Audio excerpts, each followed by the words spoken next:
أهلا بحضراتكم. لقاء يتجدد كل أسبوع وجناب السفير. دولتنا النهاردة اللي هنتكلم عنها هي مملكة بلجيكا. طبيعة ساحرة، أثار بتمتد إلى سنوات عديدة ماضية، قرون عديدة نقدر نقول، سياحة تاريخية، مطبخ متميز ومختلف، أنواع مختلفة من الشوكولاتة بيشتهروا بيها. هنتكلم كمان عن سجادة مكونة من الزهور، هي شكل كبير لشكل السجادة ولكن من الزهور، فده شيء طبعا رائع وشيء جميل. ناحية جمالية، ناحية خضراء، نظام ملكي، نظام ليه طبيعة خاصة، لأنه دايما النظام الملكي بيختلف وبيكون فيه طبيعة خاصة، بيكون فيه ستايل مختلف حتى في حياة الشعب نفسه. سفيرنا النهاردة كان موجود في مصر منذ سنوات عديدة كسائح، وجه من سنتين تقريبا كسفير. هيكلمنا عن تطور العلاقات المصرية البلجيكية اللي بتمتد ل 150 سنة تقريبا. بنرحب بسعادة السفير فرانسوا كورنيه ديليزيوس، سفير مملكة بلجيكا لدى جمهورية مصر العربية وجمهورية السودان. Nice to meet you, sir, in our program. Thank you very much, Shirin, for welcoming me. So we will talk about the relation and the wrong relations between Belgium and Egypt. What you are going to say? Well, we are all friends. Yeah. We have hanged around in Egypt since Muhammad Ali, basically. Mm-hmm. Our diplomatic relations date from 18,070, I think. And so it's very, even 18,037, I think, for the first establishment. So it's very old relations. And we have played a certain role because we were very important industrial power in Europe at this time, and so there was a lot of cooperation between Egypt and Belgium in the 19th century and during the 20th century. So we are very old friends, I would say. So we will talk about the relations between Egypt and Belgium now, and the cooperation in many fields, such as trade exchange. What you are going to say about this relations? There are many fields of relations. And the Belgian investments in Egypt. There are many fields. We talked about the archaeologic relations, cultural relations, and there we have several works ongoing in the country with people studying the graves and studying the monuments of Egypt. There are, of course, plenty of tourists. In the good years, we would have something like 150,000 tourists, which is a lot for Belgium, which is of the size of Giza. Maybe less for Egypt, but it's still a big destination for us. And then there's trade. There's good trade, but maybe less than there will be in the future, because we are working on it. And of course there are investment. Egypt is for the moment equipping itself for ports, havens, infrastructures, and we do participate in these efforts. The new Museum of Cairo, for example, is built by a Belgian company, a joint venture between an Egyptian and a Belgian company. Many ports, the enlargement of the Suez Canal was made here. There's a cooperation between the Suez Canal port and Antwerp port in Belgium. Yeah, no, yes, that's another thing. I was talking about the dredging of the new canal, which was made by a Belgian company. Yeah, I know. And this company, for example, is holding for the moment its boards here in Egypt, because Egypt is so important to them. But yes, Antwerp is an interesting partner for Egypt, because it's a port that's in the middle of Europe in a way. It's a port that's 150 kilometers within Europe. And it's actually rather similar to the ports of Egypt, where Cairo, 20 million people, is located also very close to the port. So there's natural cooperation between the haven of Antwerp and the havens in Egypt. You had visited Suez Canal Economic Zone. and there is a cooperation between the port and the port of Antwerp in Belgium. It is interesting. I think you have planned to develop, for example, petrochemical in this zone around the Suez Canal. Of course, Suez Canal is right in the middle of the world's trade, so for you it's extremely interesting. And yes, there is an immense, the second largest petrochemical zone in the world is in Antwerp. So yes, there's possible connections there, which are very possible, and we are studying. The Haven of Antwerp is there very frequently. They're trying to develop projects in a kind of a very, very down-to-earth and realistic base, because that's how we are in Belgium usually. So it's a series of small projects that grow bigger and integrate, and so it is a very interesting cooperation. So we'll talk also about the cooperation in energy field. Yes, you probably have known about the hydrogen revolution, because in Europe we have decided with the Green Deal to go green, and so we need clean hydrogen. And so there's a very interesting cooperation which is studied for the moment between a consortium of Belgian companies and Egypt to produce and exploit green hydrogen in Egypt. So we will talk also about the lifestyle in Belgium. As I said in the introduction, the royal style of living is different, and to be in a kingdom is different in a republic. What's about your style of living in Belgium? We don't wear, everybody doesn't wear a crown in Belgium, no, so it's exactly the same kind of living. I would say the king, the royal family, this is all very decorative, but it's a functioning democracy as any other. And the daily life in Belgium is the same as it would be in France and in Britain.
So we will talk also about the sites in Belgium and the special places in Belgium. So what we are going to say, if I'm going as a tourist in Belgium. So such as flower carpets. Yes, Belgium is a city of is a country of rich cities. Basically what happened is that in Middle Ages, little city grew big and immensely rich in Belgium. And that was in the Middle Ages. And they were very affluent. So every 30 kilometers in Belgium, you have got a little city with beautiful things, beautiful churches, beautiful tapestries, fantastic things. And so that's the interest of Belgium. It is in the small cities, a bit everywhere in Flanders and Wallonia. So if I would recommend you to go to visit Belgium, I would recommend you to visit Ghent, Brugge, Antwerp, Brussels, Navel.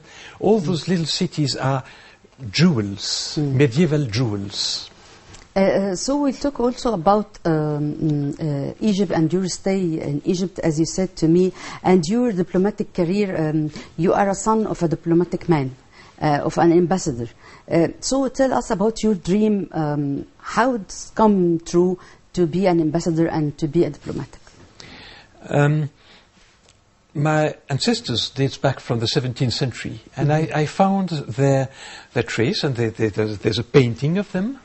And it's actually representing a family of diplomats, because in the 17th century the family was actually serving as translators, terjemaan, diplomats for the big rulers. My father is a diplomat, my brother is a diplomat, I am a diplomat, and I always wanted to be a diplomat. I always wanted to represent and to represent. You study business? I beg your pardon? What's your study? Business? I studied business, but I didn't like money. Basically, I want to have money, but I don't want to make it. So I was very happy when I could leave the business area and enter the public affairs area. You find diplomatic career as you imagined before? Yes. Or it's different? No, very much so. It's not a very difficult job, but you have to represent your country at all moments, even when you sleep. Yeah. And that asks for peculiar talents, but it's not a very intellectual, very difficult job. It's not. But how rocket to control your feelings? How to control your style of talking, of speaking? Take care of every aspect of your life. It's all restricted. It means that you have to be very aware that you are the representative of your country, and which means that of course you have to be dignified. You have to be, but it is the fact that you represent your country. Basically, I love this. That's why I'm a diplomat. سعادة السفير الحقيقة بيحكي لي عن ان هو قد ايه كان حابب ان هو يبقى دبلوماسي، ووالده دبلوماسي واخوه دبلوماسي. فبقول له يعني انت شفت المهنة فعلا بعد ما عملت فيها زي ما كنت تتخيلها؟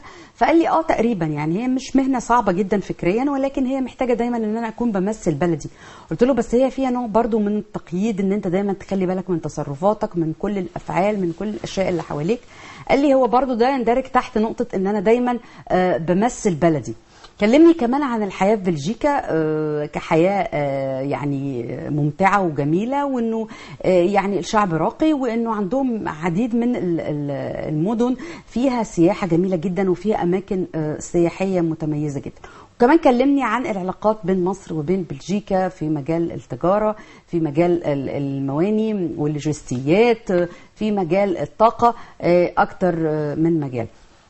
So when you come to Egypt, and before Egypt you were in Italy? I have been in Italy, which is a little bit like Flanders, a city of a country of rich cities. Yeah. What's your experience in Italy? Italy is probably redefined my vision of beauty. The cities are so beautiful, art of works, everybody, everywhere, paintings, beautiful churches. So this is, and of course, a way of life. You are fond of archaeology and architecture? I'm fond of architecture, yes, very much so. So Islamic architecture here in Egypt is fantastic. Is fantastic, and the old Mamluk mausoleums that you have in the City of the Death, for example, is absolutely flabbergasting. It's absolutely beautiful. And your experience in Italy also including Italian food? Oh yes, of course, pizza, yes, pasta, pizza of all kinds, but also the fact that in every region you have special dishes. Yeah. So in every little city you have its special dishes, and of course you've got its special wines, which is hors sujet for Egypt, but which is very, very pleasant, of course, in Italy itself. سعادة السفير بيكلمني عن تجربته في إيطاليا، وإنه هناك طبعا كان في أنواع مختلفة من الأطعمة في كل مدينة، وأنواع مختلفة من النبيذ، وبيكلمني عن الكنائس الجميلة اللي فيها يعني فن جميل جدا في المعمار، وهو مولع الحقيقة بفن العمارة، وخصوصا موجود هنا في مصر في الحضارة الإسلامية وما تركه المماليك من آثار موجودة هنا في مصر. هو يعني شديد يعني حقيقي الاستمتاع بهذه النوعية من الآثار. What about your family? They are stay with you here in Egypt? No, unfortunately, no. My kids are now studying at university in Belgium. The family life was probably the best experience I had in my life, I must say. I enjoyed every minute of having children, but no, unfortunately, they are grown-up guys, and they have left the house, of course. They decided their future and where they are going to, and they are boys or two boys, twin boys. I would, of course, very much like to be diplomats, but it doesn't seem to be their ideas for the moment. Oh, they changed the idea. They didn't have this idea. Yeah, they didn't have this. No. They still study. They still study. Yes. الحقيقة لما سألته عن حياته العائلية وعن أولاده، قال الحقيقة إن هو بيستمتع جدا بحياته العائلية وعنده ولدين، لكن هم بيدرسوا في بلاد تانية غير بلجيكا، وان هم يعني بيقرروا مستقبلهم. هم لسه ما قرروش اذا كانوا هيبقوا دبلوماسيين ولا لا، لكن هو بيتمنى وحابب ان هم يدخلوا العالم الدبلوماسي. I noticed that you are fond of diplomatic career and you like this career very much. Do you achieve your aim and find what do you search for in this career? Yes, from day one, I would say. I was posted in the beginning of my career in Tehran, and this was very exciting and adventurous and interesting. And since then, every day I like my job, I must say. What about women in Belgium and the role of women? Women in Belgium are very active. There's the same amount of women working as men working in Belgium. Salaries are more or less the same, still a bit lower for women, though. This should change. This has to change. And so yes, they kind of live a very active professional life equal to their husband. الحقيقة بيكلمني طبعا عن دور المرأة في بلجيكا، وانه هي ليها دور كبير جدا، لكن الأجور يعني بتكاد تتساوى مع الرجال، لكن طبعا في مزيد ان شاء الله من التقدم للمساواة بين المرأة والرجل في بلجيكا.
So we will talk also about here and about Egypt and about coronavirus.